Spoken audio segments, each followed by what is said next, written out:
Et nous nous retrouvons pour la suite de cette émission avec notre troisième sujet. Nous parlons toujours du Niger.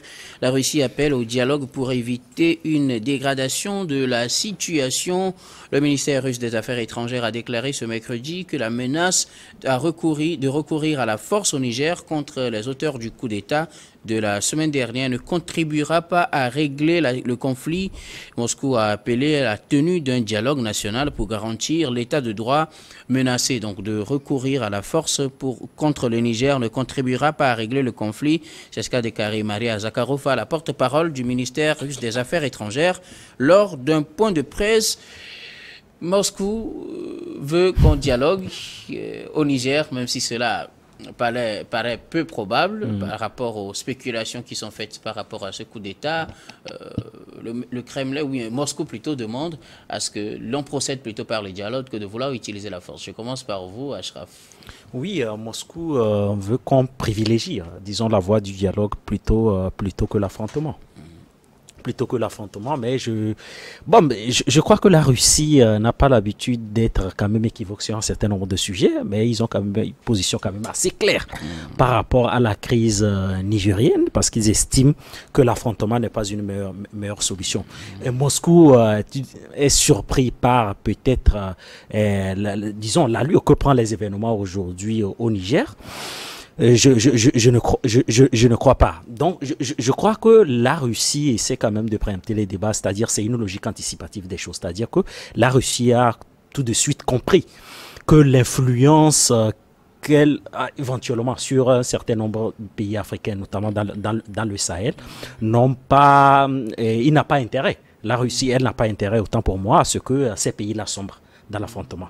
Et donc, quand vous voyez, par exemple, la position ou la sortie du ministre des Affaires étrangères, semble quand même assez prudente. Mais je suis quand même, désolé quand même de le dire, la Russie qui découvre, disons, les vertus de la souveraineté et du dialogue, moi, j'émets quand même des réserves. Parce qu'au-delà de tout, on peut avoir toutes les raisons légitimes du monde. La Russie a agressé quand même un pays qui s'appelle l'Ukraine. Et donc, en vertu de la souveraineté en droit international, la Russie n'avait pas aussi le droit d'utiliser la force pour... Aujourd'hui, la Russie, quoi qu'on lui dise, se comporte comme une puissance impérialiste, que ce soit du côté vis-à-vis de l'Ukraine et vis-à-vis d'un certain nombre de pays aussi africains. Ça, il faut le dire. Et donc, il ne peut pas, pour moi, la Russie n'est pas mieux placée pour invoquer, disons, l'argument de la souveraineté, pour dire que la CEDEAO n'a pas le droit d'intervenir. Maintenant, à la longue, quel est le risque? C'est un appel au dialogue, pas dit qu'elle n'a pas le droit. La Russie a juste dit qu'il faut privilégier le dialogue pour trouver une solution. Oui, mais vous savez très bien que c'est un message également qui est quand même assez insidieux. Et derrière ce message, il y a un certain nombre de choses également qui cachent. Donc notre but ici, c'est aussi de soulever la subtilité, disons, d'un certain nombre de messages envoyés par le Kremlin. Donc c'est pour dire, à long terme, on risque quoi? C'est-à-dire que le Niger risque d'être un terrain d'affrontement entre les grandes puissances.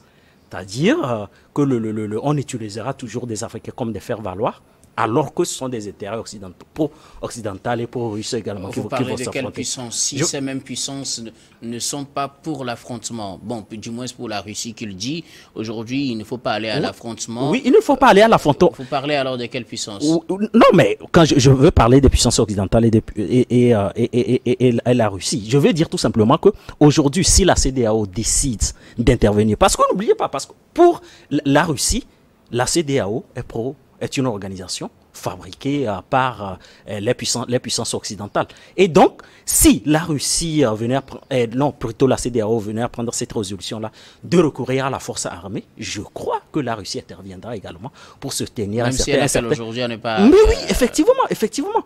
Donc, vous savez, lorsqu'on est dans des circonstances exceptionnelles, on fait recourir à des situations et à des solutions extrêmes.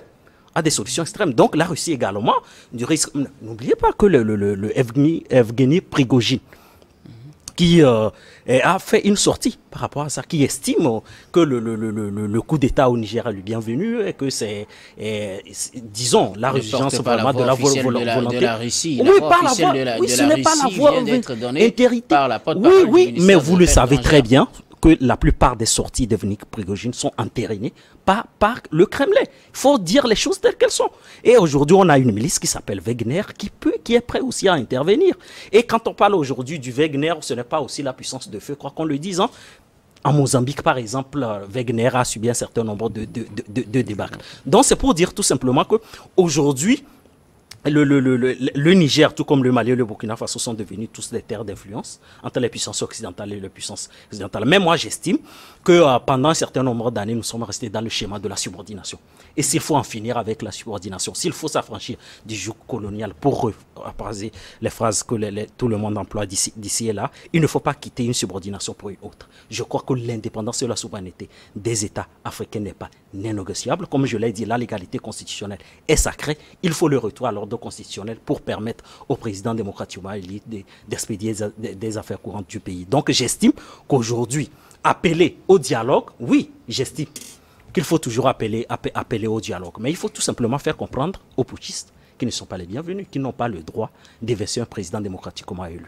Merci si beaucoup, le Kremlin avait tenu quand même ce discours, j'allais quand même, disons, approuver ce discours. Mais je comprends ce que le ministre des Affaires étrangères veut dire très clairement, mais j'ai mis un certain nombre de réserves sur la bonne foi de ces gens-là. Merci beaucoup. Vivien, que dites-vous de cet appel lancé par le ministère des Affaires étrangères de la Russie, qui appelle plutôt au dialogue que de vouloir utiliser la force au Niger? Moi, je constate d'abord une évolution de la diplomatie russe et aussi un regain d'intérêt soudain vis-à-vis de l'Afrique. Il y a eu beaucoup de coups d'État en Afrique. La Russie ne s'est jamais prononcée là-dessus. Ouais. Aujourd'hui, la Russie commence par se comporter comme les États-Unis d'Amérique, comme la France et l'Allemagne, du moins vis-à-vis des pays africains. N'est-ce pas parce que son nom est crié partout, même les fois où elle n'est pas présente, on suppose qu'elle est là. Et ça fait réfléchir parce que la Russie ne s'intéressait pas tellement aux pays africains, du moins comme la France, mais aujourd'hui, l'Afrique fait partie des priorités du régime de Vladimir Poutine. Est-ce que ce n'est pas une nouvelle invasion? Ce n'est pas une sorte de néocolonialisme? Parce que déjà, ce petit mot ou cette phrase prouve que, attention, aujourd'hui, il n'y a plus que la France, l'Angleterre ou l'Allemagne qui s'intéressent à vos pays. Nous aussi, au niveau de la Russie, nous nous intéressons à vous. Ça, c'est la première chose. La seconde chose, c'est que, en matière de dialogue, la Russie n'est pas mieux placée pour en parler. Est-ce pour autant qu'il ne faut pas en parler? Ah ben écoutez, c'est comme tu dis à tes copains ou bien à tes voisins, ne faites pas la guerre, allez essayer de discuter, dialoguer, entendez-vous.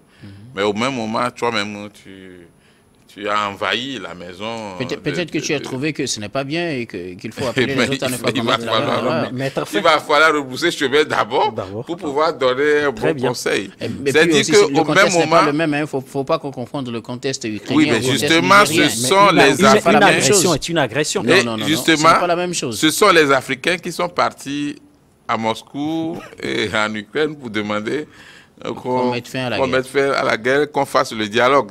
Et donc, on nous retourne la balle en disant faites le dialogue pour éviter que la situation ne s'empire. Maintenant, par rapport au Niger, en réalité, la Russie est en train de venir. Moi, je vous dis que les régimes de coup d'État, les présidents de ces pouvoirs de fait sont gardés directement par les Russes. Au Niger, la Russie n'était pas là, la Russie n'est pas encore là. J'ai vu de mes propres yeux. Faut pas aussi. J'ai vu de mes propres yeux. Nous parlons du Niger. Hein, oui, j'en viens. Est-ce la Russie et donc, au Niger? ne soyez pas étonnés que demain, vous voyez aussi autour du nouveau chef de la junte au pouvoir au Niger, des agents de sécurité russes. Mais s'il fait l'appel, il faut que la Russie refuse. Mais justement, ça veut dire quoi? Ça veut dire que la Russie est déjà au Niger. C'est ce que ça veut dire. Non. Écoutez, monsieur le chef de la junte au Niger a envoyé une délégation au Burkina Faso et au Mali. Ouais. C'était pour faire quoi? C'est juste pour huiler les choses. C'était pour voir les stratégies à mettre en œuvre quand il s'agissait de ceci, comment vous avez pu faire ça, tout cela, ça ne peut pas se dire publiquement. Ouais. Mais la réalité est là, que ce soit au Burkina Faso, comme au Mali, comme en Guinée d'ailleurs, et comme dans d'autres pays, les Russes ne sont pas loin. Les Russes sont aujourd'hui en Afrique comme les Chinois. Sauf que les Chinois, eux, ils s'occupent de leurs affaires et font de l'économie. Et les Russes sont en train de voir comment faire pour s'implanter comme la France et voir qu'est-ce qu'on peut tirer de là. Parce que ne nous trompons pas. Aucune puissance étrangère ne va venir pour développer votre pays. Si une puissance étrangère s'intéresse à votre pays, c'est pour voir comment tirer aussi des intérêts de votre pays. Donc aujourd'hui, l'appel au dialogue de la Russie n'est pas sincère. Mais on peut dire que c'est un appel du bout des lèvres puisque la Russie a son plan sur le Niger. Quand vous voyez déjà des drapeaux russes brandis à Niamey. Ça, c'est les manifestants, c'est pas la Russie qui a... Il y a une propagande derrière. On sait comment ça s'organise. Vous savez, quand vous faites un coup d'État, il y a 3 aspects qu'il faut respecter. 1, créer autour de vous une sorte d'amour de votre population, du peuple. Faire croire que la population vous soutient. 2, tenir un discours qui est un peu différent du discours du régime que vous avez déchu. Et maintenant, 3e chose, faire le charme au niveau de la communauté internationale. Et vous brandissez. Vous avez vu la manifestation, les populations sont-ils spontanément où vous avez distribué de l'argent, vous avez transporté les gens. Non, mais vous avez mobilisé les gens. Pourquoi quand on faisait le coup d'État, vous n'avez pas dit qu'on a transporté des gens? Non, le coup d'État, ça s'opère dans le silence total. On ne parle jamais de coup d'État avant que cela ne se réalise. Oui, mais les manifestations qui ont eu lieu, que les gens ont manifesté, pourquoi on n'a pas dit qu'eux, ils ont été transportés? Vous avez vu le militaire qui a été transporté, brandi, retombé, tout ça là. On sait faire ça dans la communication. C'est juste pour dire que, ben, écoutez, le peuple aime les militaires qui ont fait le coup d'État. On n'exagère pas aussi. On n'exagère pas aussi des fois parce que... L'exagération, c'est le coup d'État. Un pays normal, qui évolue normalement, il y a eu des élections. Bazoum est élu. C'est vous-même qui l'avez élu. Ce ne sont pas les autres Africains qui sont venus élire Bazoum à la place des Nigériens. Alors, si vous avez élu le monsieur et vous voyez qu'il fait mal, et trouvez d'autres mécanismes pour l'enlever ou bien attendez la fin de son mandat pour le mettre dehors. Mais faire un coup d'État, c'est créer un antécédent. Parce que quand ça commence, on sait le début, on connaît le début, mais on ne sait pas quand ça va finir. Aujourd'hui, le Burkina Faso fait des expériences amères de ces coups d'État répétés. Le Mali, même chose. On a des territoires qui sont occupés par les djihadistes, mais on doit faire face aussi aux problèmes politiques, aux problèmes de changement de régime, de force. Je pense que la Russie veut juste s'imposer en Afrique. La Russie veut prendre de l'ampleur dans nos pays de la CEDEAO. Et ce discours-là, on n'en a même pas besoin, mais c'est un discours de charme, c'est un discours de rapprochement. C'est une façon de se signaler. Attention, il n'y a plus que la France, il n'y a pas que les États-Unis, il y a aussi la Russie. Ok, c'est bien compris. Robert Kossinga, qu'est-ce que vous en dites? La Russie qui dit non, il ne faut pas aller à la force, il faut utiliser plutôt le dialogue pour... il faut passer par le dialogue. Moi, j'appelle plutôt ça un message de récupération du coup d'État, puisque, entre parenthèses, vous allez constater qu'au sommet de la Russie la fois dernière, il y avait Traoré qui demandait implicitement à Poutine, le chef le président de la Russie, de venir en aide aux populations nigériennes et à leurs nouvelles autorités, comme quoi ils seront l'objet de sanctions. C'est-à-dire que lui... Implicitement, peut-être, c'est ce que vous avez pu comprendre. Mais si. Donc, c'était déjà préparé. La Russie a soutenu déjà la junte militaire au Niger. Plus loin, il y a... c'est toujours Traoré qui a dit que leur organisation militaire et tout ne marchait pas justement à cause de l'orientation du gouvernement nigérien.